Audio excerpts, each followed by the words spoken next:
Hi, I'm Michelle Mallon with the Fretz Kitchen, and today we have the pleasure of being with James Barrett, the owner and head baker from Metropolitan Bakery in Philadelphia. James, how are you today? Good, Michelle. How are you? I'm very well, thank you. Thank you so for I'm very having me. excited about making bread.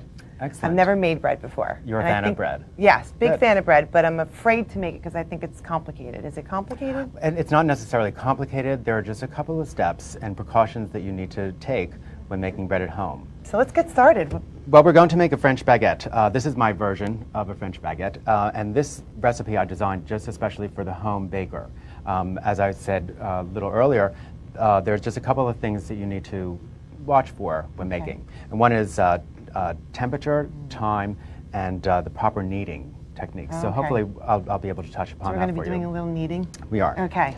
So the first thing we're going to do is we're going to make a pre-ferment. And this is part of the water, all of the leavener.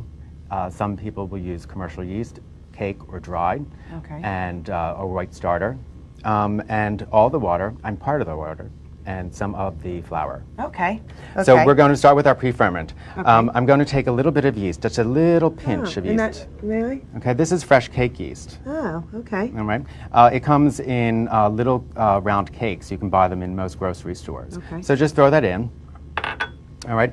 If you want to use dried, the package yeast, you would use half the amount. Okay. Okay. So why don't you stir that for me with water, and we're going to add a little bit of water. Use the spatula right here? Yes. Okay. And what is the temperature of the water for something The water, like this? yes, it's very important. We're going to use water which is about 72 degrees. Oh, okay. Okay, so you want to start by dissolving the yeast. Okay. It's like a little bit of a paste. Yes. All right. Once that is dissolved, yeah, that's it. Just smash it against the sides. We're going to start adding some flour. Okay. And the reason that we're doing this pre-ferment is just to build, a French baguette is traditionally, flour, water, salt, yeast and flour. You mix it, you let it rise, and it's a pretty fast bread from the minute you mix it to the minute it gets in the oven. Oh, okay. This looks like something I made in camp. It's a but little I don't paste. think I ate it back then. We're almost making a mock sourdough starter. Oh, okay. Okay, and that's the texture that we're looking for, almost like a pancake batter. So by doing this pre-ferment, we're going to inject the final bread with extra flavor, a much better texture. Oh, look at that. And so quickly it just became a longer shelf life. There you go. Great. That's exactly what we want. Fabulous. Okay. All right. So now what we're going to do is we're going to take that and we're going to cover it. Okay. And we're going to leave it at room temperature. So it rises? So it rises and it'll double and it'll become all bubbly. All right? Okay. And what's happening is the yeast are going to start feeding on all the natural sugars that are in the present on the flour. Okay. And they'll start rising. Okay, so this is it. This is the pre-ferment. Looks a lot different than before. So you can see how nice and spongy it is. And give it a smell. It should smell a little yeasty, just ever so slightly alcoholish. Yeah, but it smells sweet. But very, exactly.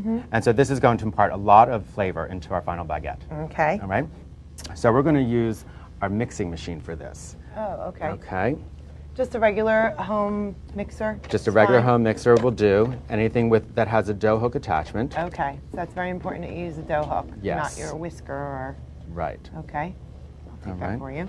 Thank you. Sure. Okay, so we have our pre-ferment in there. And now we are going to add more water. And I have that over here.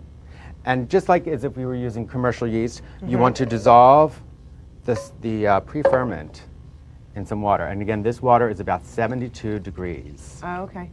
All right? So you really need to pay attention to your temperatures here. Yes.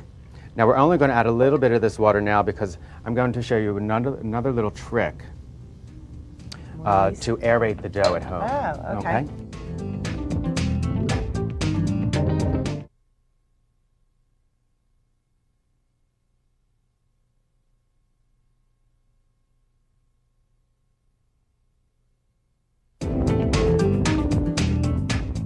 Remember, the longer, the slower, the cooler the rising, the better textured bread you're going to get. And what type of flour is this that we're using? For home, I always suggest using an all-purpose flour. Okay. Something that's about 8% protein.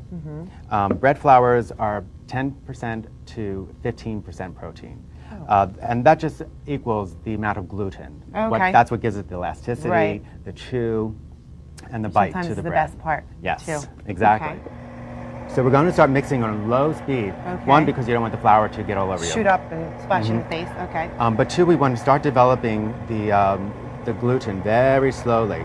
And we're going to mix this until it just comes together. And it's going to take maybe 3 or 4 minutes. Okay. Okay, and we're going to add a little more So flour. you're just going to add a little bit at a time. You don't want to put all your flour in at once because it won't incorporate as well. Exactly. It just Okay. incorporates It's like a when little you're making easier. a dressing, you want to put the oil in a little bit at a time. Yes, Okay. but you don't want to wait too long. What is the consistency we're looking for? We're looking for something that is soft and still tacky to your fingers. Oh, okay. Okay, because a softer bread, or what we call more hydrated bread dough, is going to give a longer shelf life. At this point, we're going to sprinkle in salt. I use sea salt. Okay. One, I like the mineral nutrient value to it, but also I don't like iodized. I mean, what is that? Yes.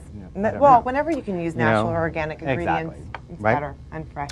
And now what we're going to do is we're going to let this rest for Okay. 15 minutes, and that's called an autolyse. Okay. So now we're going to turn it on, and we're going to start mixing for about 3 minutes Okay. on low speed. And you can see now it's coming away from the sides of the bowl, Oh, yeah. right? It's So is smooth. that how it should start? It should look that dry? Not that it's dry, but it's really not looking wet at this point. Right. It hasn't quite picked up all the flour from the bottom, but that's okay. Most of the commercial mixers that I've come across are never perfect. They never totally reach the bottom. But as the bread starts kneading, it's going to start picking up all that extra flour. Okay. Oh, okay. So now we're going to turn it up, and we're going to continue to mix for about 4 minutes. And this is the secret. On high speed, we're going to start drizzling in a little more water, a little bit at a time. Okay. Very Okay? slowly. Yes. Do you want to do that for me? Sure. Just a very little bit at a time. And what that is going to do, Michelle, is going to aerate the dough. This way, when it's in a cold, cool kitchen, the aeration is trapping all the carbon dioxide and all the air into the dough and forming like little air pockets? balloons. Right, okay. And that carbon dioxide is what is going to allow the dough to rise. Ah, okay. Okay? So now we're going to, Look at that. right, okay, so you can see how wet it is, but that's beautiful. This is exactly how it should be. At this point, what we'll do is we'll take it out onto our table. Okay, are we done with Okay, this? yes. Okay. So you want to get your hands a little floured, Okay. okay?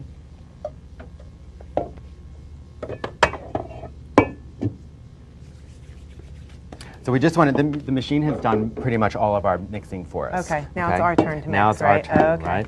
So we're just going to turn And it out. that's just a pastry? What do you call that you're... This is just a pastry scraper. Okay. And they're pretty readily available At everywhere? most every Cooking- gourmet store. Sure. Okay, so you just want to use a little bit of flour. You just put that on And your this hands. is just white flour you're using, right? Okay, so we just want to finish This is the fun part. the kneading. Okay. Okay. Oh, look at that. All right. There's a master. Okay. The other thing, because you want to kind of mock the action of the machine, and you need to slap it, right? So you can throw it over your shoulder. Okay. Okay. Roll it up. Turn it. Throw it over your Slap it shoulder. again. Roll up. it. Okay. So what that's doing is, again, we're going to aerate it. Okay. Okay. We need to really strengthen those protein-gluten bonds. Okay. You're going to ask me to do this now? want to? Sure, I'll try. You want to try? Absolutely.